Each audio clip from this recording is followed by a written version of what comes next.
Mo lérò wípé gbogbo wa la rí prógámù tí Bíọ́lá Báyọ̀ tí wọ́n ṣe ní àná lórí ọ̀rọ̀ Baba Ijesha. Baba Ijesha wá grant interview lọ́dọ̀ Bíọ́lá Báyọ̀ lóòótọ́.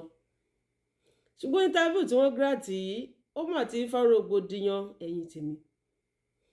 Wọ́n ní kí ló dé tí Bíọ́lá Báyọ̀ ṣe gbé Baba Ijesha wá nírú àkókò yìí? Ìyẹn ìbéèrè àkọ́kọ́ tí àwọn èèyàn béèrè lọ́wọ́ Bíọ́lá Báyọ̀ nìyẹn. Ìbéèrè kejì, wọ́n ní kí ló dé tí Bíọ́lá Báyọ̀ tó ṣe gba Baba Ijesha láàyè láti dárúkọ Ìyábọ̀ Òjó nínú interview tó ṣe. Ó tún dárúkọ ọmọ Ìyábọ̀ Òjó. Ẹ káàárọ̀ o, Baba Ijesha. Mewolaka lorúkọ tèmi. Ó ṣeé ṣe kẹ́ ẹ má mọ̀ mí, ṣùgbọ́n mo fẹ́ kẹ́ ẹ farabalẹ̀ kẹ́ ẹ gbọ́ mi dáadáa. Nítorí pé ó dàbẹ́ ni wípé ńgbà tẹ́ wà níbi tẹ́ ẹ lọ, ẹ mọ nǹkan tó ń ṣẹlẹ̀ gan. Ó dẹ̀ ṣeé ṣe káwọn èèyàn ti máa misinform yín. Ẹ jẹ́ n ṣàlàyé nǹkan tó ṣẹlẹ̀ fún yín. Ṣé rí nígbà tí a gbọ́ wípé wọ́n ní molest ọmọ kan tó jẹ́ underage, àwa tá a jó lólùfẹ́ yín, ọkàn wa bàjẹ́, inú wa pòrúurú. A gbàgbọ́. A ní kò lè ṣẹlẹ̀. Ìdí tá a dẹ̀ fi sọ wípé kò lè ṣẹlẹ̀ ni wípé ìfẹ́ tá a ní sí yín pé rárá. A ní gbà. Ìdí nìyí tó jẹ́ káwọn èèyàn bẹ̀rẹ̀ sí ní jáde láti defend yín. Wọ́n bẹ̀rẹ̀ sí ní wú antecedent princess jáde. Wọ́n ní ó ṣeé ṣe, àwọn ọlọ́pọlọ pípé ní ó ṣeé ṣe kí nǹkan kan wà láàrin ẹ̀yin àti princess. Kẹ́ wá sọ wípé ẹ ṣe mọ́, kí princess wá fẹ́ fi ìyẹn set yín up. Àwọn kan ní ó ṣeé ṣe kó jẹ́ wípé princess ti ń gbé irú àwọn underage bẹ́ẹ̀ yẹn fún yín, kó jẹ́ wípé partner in crime ni yín, kó wá jẹ́ pé ìjà dé láàrin yín tó rin dòwe, wọ́n wá set yín up. You know, because we love you. A fẹ́ kó rí bẹ́ẹ̀, inú wa pòrúurú, à ń fún yín ní benefit of doubt. Boom! Bí Ìyábọ̀ Òjó ṣe jáde nìyẹn. Ló bá ní Baba Ijesha guilty bàjẹ́, ó wà lára àwọn tó kọ́kọ́ rí fídíò. Ó ní Baba Ijesha guilty bàjẹ́, ó ní mo lè ta ilé mi, mo lè ta kinní kan, òun máa rán lẹ́wọ̀n. Inú wa bí gbogbo àwọn tára ṣì ń ta. Tá a fẹ́ kí ìwà ìbàjẹ́ yẹn ṣí mọ́ yín lórí. A ní kí ló dé gan? Ṣọ́ṣẹ́ tẹ́lẹ̀ ni, àtọ̀ọ̀tọ̀, colleague ni yín. A bọ́ síta, a drag Ìyábọ̀ Òjó. Kí ló dé tó take it personal? Ṣọwọ́ nìkan ni, kí ló ṣẹlẹ̀? Èwo ni black bonnet ọ̀ràn? You are being emotional. Ṣé o fẹ́ kó kí lè rè ẹgan tí Baba Ijesha bá lọ sẹ́wọ̀n? Bàjà. Àwọn kan gan ṣì ń bàjà lórí ọ̀rọ̀ yẹn dọ́là. Àwọn yẹn kan ṣì kórìíra ẹ̀ lórí ọ̀rọ̀ yẹn dọ́là. Nítorí pé àwọn olólùfẹ́ yín ò fẹ́ kó rí bẹ́ẹ̀. Ṣóyé? Àmọ́ ọwọ́ wa jábọ́ nígbà tí court sentence yín. We were actually waiting for the court to discharge and accuse you. Kan dé ẹjọ́ náà kan sọ wípé wọ́n set yín up ni. Ṣùgbọ́n ṣé ẹ mọ̀ wípé court ò ń ṣe social media. Court ò ń ṣe TikTok, ò ń ṣe Facebook. Evidence, fact ni wọ́n máa ń base ìdájọ́ wọn lé lórí. Ẹnu wa wọ̀wọ̀ ojú tì wá nítorí pé a mọ̀ wípé òfin lágbára and òfin ò act lórí emotions. But àwọn controversy kan wà ńlẹ̀ tó ní kálukú bẹ̀rẹ̀ sí ní rò wípé ó lè jẹ́ set up lóòótọ́. Kó jẹ́ wípé ẹ̀yin àti princess ẹjọ́ mọ̀ sí kinní yẹn. Kó jẹ́ wípé ẹ̀yin nìkan kọ́ ló yẹ kó ṣẹ̀wọ̀n. Kó jẹ́ wípé ó yẹ kí princess náà wà lẹ́wọ̀n. Kó jẹ́ wípé mutual agreement ni. Ẹ̀yin méjèèjì partner in crime ni. A sọ wípé ẹ ṣe nítorí pé láti gbà tí court ti find you guilty lójú títí àwa olólùfẹ́ yín. Ibi tí mo lọ gan nìyẹn. Ṣùgbọ́n nǹkan tó wà ńlẹ̀ báyìí ni pé à ń wò wípé ó ṣeé ṣe kó jẹ́ pé ẹ̀yin àti princess lẹ́jọ́ mọ̀ sí. Ṣùgbọ́n ẹ̀rí tó bá fi síwájú court ní court máa gbófin lé. Ó ṣeé ṣe kó jẹ́ pé ẹ̀yin àti princess ló yẹ ká ẹjọ́ ṣẹ̀wọ̀n. Kò sẹ́ni tó sọ wípé Ìyábọ̀ Òjó ló rán ẹ̀yin lẹ́wọ̀n o. Ìyábọ̀ ò ní connection láti rán anybody lẹ́wọ̀n. Tí anybody ò bá gbà kẹ́ ẹ gbà. Ẹ̀yin náà fòye gbé. Tí Ìyábọ̀ Òjó bá ní connection àbí agbára láti rán anybody lẹ́wọ̀n, ẹ mọ àwọn tí wọ́n ń bàjà, àwọn tán jọ ń jà, ó ti yẹ kán gbàgbé gbogbo wọn sẹ́wọ̀n kan ti rot lẹ́wọ̀n. She doesn't have the connection. Emotion tó fi dá sọ̀rọ̀ yín, tó fi dá sọ̀rọ̀ Baba Ijesha ni àwọn èèyàn fi hàn pọ́nkán tó fi dá tiẹ̀. Kò sí níbi tán ti set yín up. Kì í ṣọ̀rẹ́ princess láti ilẹ̀. princess ọ̀hún gan wá fojú ẹ̀ gbolẹ̀ tó lóun ò pé sọ̀rọ̀ ìjà ló gbẹ̀yìn ọ̀rọ̀ wọn. Ó kàn gbé kan rí ni nǹkan tí àwọn Nigerians tán fi sọ di tiẹ̀ nìyẹn. Mo ṣàlàyé fún yín ni o. So gbogbo ìtàn wípé ẹ ṣe babysitter Festus àti Priscilla nígbà tán wà ní 1791 ìyẹn ò yẹ kó wáyé nínú podcast Bíọ́lá rárá. Do not try to look for pity by destroying others. Àti drag here enough. In fact, àwọn kan sì kórìíra ẹ̀ lọ́wọ́lọ́wọ́ lórí nǹkan tó sọ ń gbà yẹn. Àwọn kan sì ń bàjà lọ́wọ́lọ́wọ́ lórí nǹkan tó sọ ń gbà yẹn. So, but Nigerians are not stupid. Nǹkan tí mo fẹ́ kẹ́ mọ̀ nìyẹn. Bá a ṣe máa ń pawọ́pọ̀ báyàn jà tó, a ní common sense alọ́pọlọ. Nigerians will not because of that. Torí pé ẹ̀ wá pity party kan wá tún wá padà àti bàjà tó. Àwọn tó máa kórìíra ẹ̀ ti kórìíra ẹ̀ tó. Tí wá ní padà wá máa pariwo pé kìnìkan yín ní kẹ́ show wípé ẹ wà remorseful pẹ̀lú ibi tẹ́ ẹ lọ. Ẹ̀yin ní kẹ́ tọrọ àforíjì lọ́wọ́ àwọn olólùfẹ́ yín for disappointing them. Ẹ̀yin ní kẹ́ move on. Káwọn èèyàn ṣàánú yín. Tó bá jẹ́ ìlú tó lajú ni. Tó bá jẹ́ ìlú tí ó nífọ̀n tó ní èkánná ìlú tó lajú ìlú tó fi wà ní. Baba Ijesha ẹ̀ ní lè ṣe nǹkan kan mọ́ lórílẹ̀-èdè yẹn. Because mi mọ̀ bóyá mo because ó wà lẹ́wọ̀n dọ́là. R. Kelly ó wà lẹ́wọ̀n dọ́là. Based on nǹkan tó gbẹ̀yìn náà lọ sẹ́wọ̀n ni. So there's nothing. Ìka tó bá ṣe ẹ̀ bá máa gé ni. Ẹ má tún lọ fẹnu kọ́. Ẹ má tún jẹ́ kí podcast àti interview tí yín sọ̀rọ̀. Ṣé ẹ tún fẹ́ bẹ̀rẹ̀ wàhálà mi? Ẹ tún fẹ́ kàn gbé yín fún defamation or cyber stalking? Orí social media náà làwọn èèyàn ti máa pariwo free Baba Ijesha kò sẹ́ni tó máa bá àbí ta ló bá yín débẹ̀ ńgbà yẹn? Ta ló bá yín ṣẹ̀wọ̀n ńgbà yẹn? Baba Ijesha ẹ jókòó yín jẹ́ ẹ tọrọ àforíjì lọ́wọ́ àwọn olólùfẹ́ yín. Tẹ́ bá nílò ìrànlọ́wọ́ ẹ sọ̀rọ̀ hóhà wípé ẹ nílò ìrànlọ́wọ́ àwọn olólùfẹ́ yín á ṣàánú yín. Ẹ má tún kó bára yín. Àní ìwọ náà Bíọ́lá oní podcast sọnù mi tí ì ní sọ̀rọ̀ ó jẹ́ sọ̀rọ̀ ẹ̀. Bíọ́lá ṣé o mọ̀ wípé ẹnu ti ń kùn ẹ́ tẹ́lẹ̀ rọra mi ní sọ jù bẹ́ẹ̀ lọ. Baba Ijesha, the day you were sentenced, 0.1 second, the minute your sentence was pronounced, you looked back in the court and you pointed at me. You said, Uma, yo lo ma rán mi lọ ẹ̀wọ̀n, ó dẹ̀ rán mi lọ ẹ̀wọ̀n. The judge looked up. The judge looked at me and I stood up and I walked out.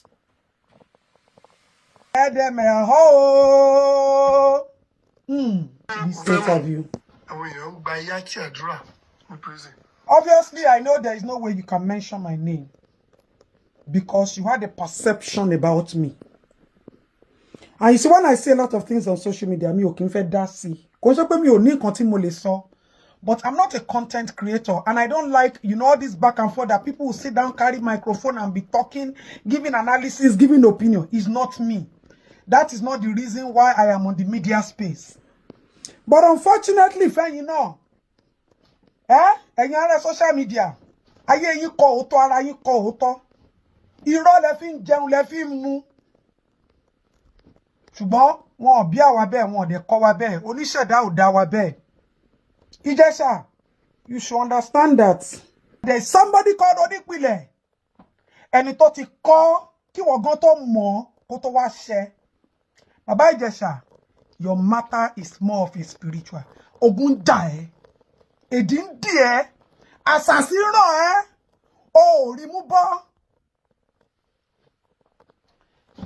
If you are very, very smart and you are very, very intelligent, some people are very gullible. And let me assume that I am part of the gullible people. If you remember very well, the different parts that I played when your incident happened, the different parts that I played, you saw Adetoun in different forms, in 3 different forms. And the day you were sentenced, remember the statement that you made. Few weeks, about a week before you came out of prison, do you remember the phone call that you made to some people? And those people said they couldn't do anything unless they contacted me, and they contacted me. Do you remember your first reaction? And do you remember the correction? Now, sorry, I don't argue with people when I say things. Do you remember at the film location? I'm retreating because of what you said. You see, I would not have said anything concerning your coming back. But the fact that you are still disrespecting the integrity and the dignity of a girl child.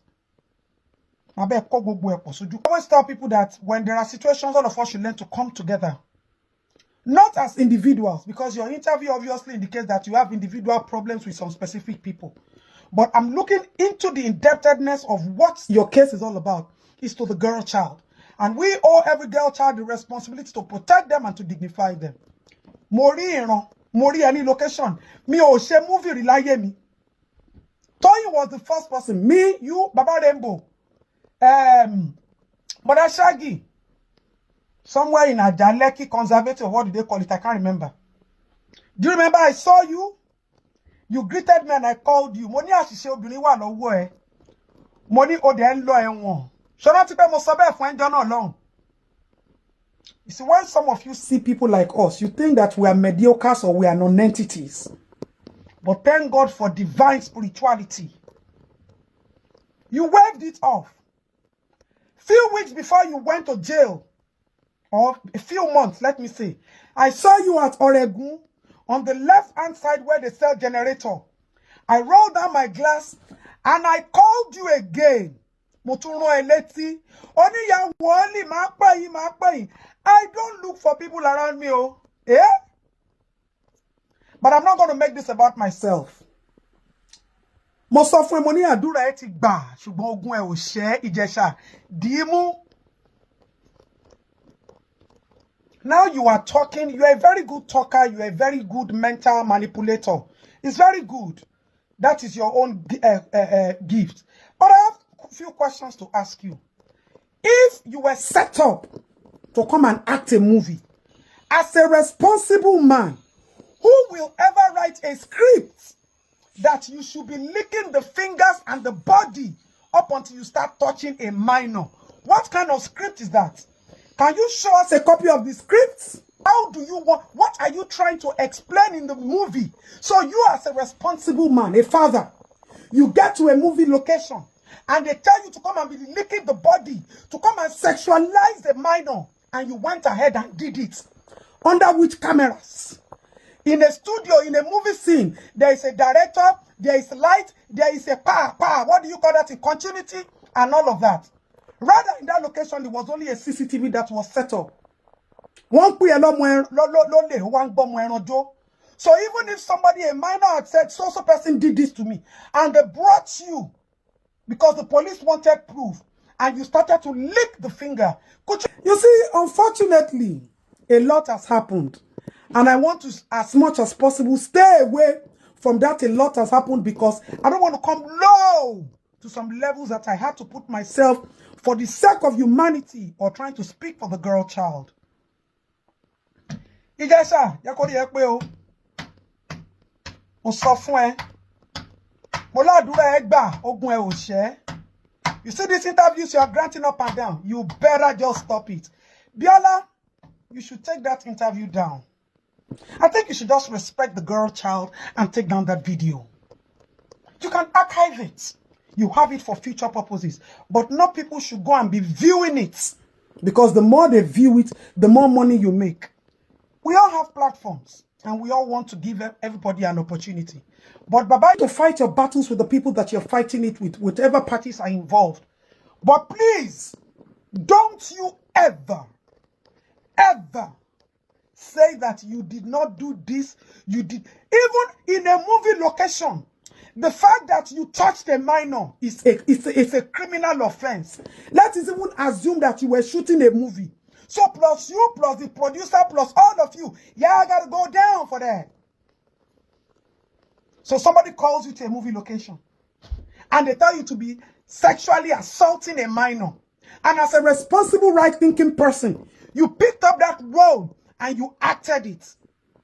I remember somebody asked me a very simple question that time when that issue happened. Only, Baba Ijesha was dating Princess at that time. That so is not this. I said, listen, Baba Ijesha and Princess are adults.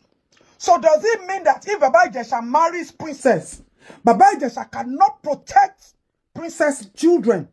So does that give Baba Ijesha the audacity to touch Princess child?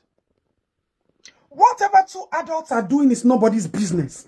However you help yourself or you intertwine yourselves is nobody's business.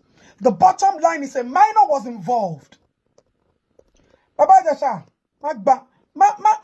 hey, Mati woli sọ̀rọ̀ o. Mo ti sọ fún ẹ o. Mo sọ fún ẹ wí kó tó kúrò lẹ́wọ̀n.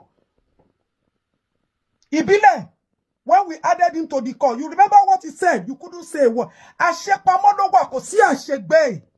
What you did to him in a human being has ever heard it before. Ṣebí ọ̀rọ̀ obìnrin náà ni. Ṣùgbọ́n ogun ẹ ò tí ì ṣẹ o. Baba Ijesha, èmi dé tó ni mo sọ bẹ́ẹ̀. Orúkọ mi ti wòlíì. There's never a thing I say I'll never come to pass except people don't want to regard it. Mo sọ fún enjoy money adu money tó bá ṣe ń jáde lẹ́wọ̀n ní next week. Money kò tètè face spiritual cleansing, spiritual life where o wá bọ́ sórí social media, òun wíjọ́ kábàkàbà, òun wá public sentiment. Ṣùgbọ́n ẹkún àdásùn ẹ tó bá kú ìwọ nìkan àti ṣẹ̀dá ẹ ó wà nílẹ̀. Mo wà nù ẹ o. I'm only talking because you are still disrespecting the girl child. You are still, to this point, disrespecting the girl child. But let me warn you. Ọ̀rọ̀ àsọtẹ́lẹ̀ ni o. I told you at a movie location. It happened. When I came to the police station, when they called me, because of the prophecy that I saw and I told you, I stood in the place of somebody who is protecting the girl child. At the location, you met me, you saw me in the capacity of a prophetess. And the day you were sentenced, on you my dead low ma ran mi lo ẹ̀wọ̀n, ó dẹ̀ ran mi lo ẹ̀wọ̀n. Èmi kọ́ mo rán ẹ lọ ẹ̀wọ̀n. Ẹ kò lè tà sí ọ̀rọ̀ májẹ̀mú ni. Iṣẹ́, if you had listened to the truth and you went on your knees and you reconciled and you prayed, ó mà lè má rí ẹ̀wọ̀n yẹn, ó mà lè ráàánú gbà. Ṣùgbọ́n torí pé ogun ẹ ò tí ì ṣẹ́, òun ló ṣe ń ṣe kábàkàbà kiri. Jẹ́ kí orí ẹ kó pé, jẹ́ kí iyì ẹ kó ṣí. Bó tilẹ̀ jẹ́ pé Baba Ijesha sọ̀rọ̀ nínú interview yìí tí ọ̀pọ̀lọpọ̀ àwọn èèyàn tún takò Baba Ijesha wípé Baba Ijesha ní ó set wọn up ni. Àwọn èèyàn wá bẹ̀rẹ̀ sí ní gbé àwọn ìṣẹ̀lẹ̀ tó ti ṣẹlẹ̀, wọ́n wá bẹ̀rẹ̀ sí ní gbé síta wípé Baba Ijesha níbi tí ẹ ti ń bẹ princess yìí, ṣé a lè sọ pé wọ́n set yín up? Tó bá jẹ́ pé wọ́n set yín up lóòótọ́, kí ló fà tẹ́ fi ń bẹ princess nígbà tí wọ́n ti ká yín? Níbi tí ẹ ti ń gbé ìka ọmọ kéékèèké, ọmọ minor tẹ́ ti ń gbé sẹ́nu, tẹ́ ń fà nígbà tẹ́ bá fa yogurt. Wọ́n ní irọ́ ni Baba Ijesha pa. So ọ̀pọ̀lọpọ̀ àwọn èèyàn bẹ́ẹ̀ aláwọn tó support Baba Ijesha wípé ó ṣeé ṣe kí ó jẹ́ pé set up ni o. Bẹ́ẹ̀ ni àwọn kan ní láéláé pé kò ń ṣe set up. Wọ́n ní àfàìmọ̀ kó má jẹ́ interview tí Baba Ijesha ṣe káàkiri ló máa tún gbé wọn padà sí ọgbà ẹ̀wọ̀n. Oríṣiríṣi ọ̀rọ̀ tí ń lọ lọ́tún bí wọ́n ṣe ń fa Baba Ijesha lọ́tún, bẹ́ẹ̀ náà ni wọ́n tún fa Ìyábọ̀ Òjó. Ẹ̀yin tèmi. Bíọ́lá Báyọ̀ náà gbẹ́yìn o. Àwọn èèyàn ń fa Bíọ́lá Báyọ̀ lọ́tún, àwọn náà ń fa lẹ́yìn, wọ́n ń fa lósì pé Bíọ́lá Báyọ̀ ó kù díẹ̀ káàtó. Pé kí ló dé tó fi gbé Baba Ijesha wá nírú àkókò yìí? Kò tán síbẹ̀ o, Baba Ijesha tún gba ọ̀dọ̀ Yínká Ayéfẹ́lẹ́ lọ. Ìyẹn lé ní ọjọ́ Monday, ó tún lọ grant interview náà lọ́dọ̀ Yínká Ayéfẹ́lẹ́ wípé ó parọ́ mọ́ òun ni, ó set wọn up. Ẹ̀yin tèmi. Mo lérò pé gbogbo wa la rí fídíò yìí, èyí tó ṣẹlẹ̀ nígbà tí wọ́n kọ́kọ́ mú Baba Ijesha. Ẹ̀yin tèmi, gẹ́gẹ́ bá ṣe ń wo program yìí, ẹ má gbàgbé láti drop comment yín. Ẹ má gbàgbé láti share. Ẹ drop opinion yín lórí ọ̀rọ̀ tí Baba Ijesha sọ. Pé wọ́n set wọn up. Ẹ bá mi drop comment yín nítorí pé àwọn kan ló ṣeé ṣe kí ọ̀rọ̀ tí Baba Ijesha ń sọ yìí ó ṣeé ṣe kó gbé wọn padà lọ ilé ẹjọ́ o.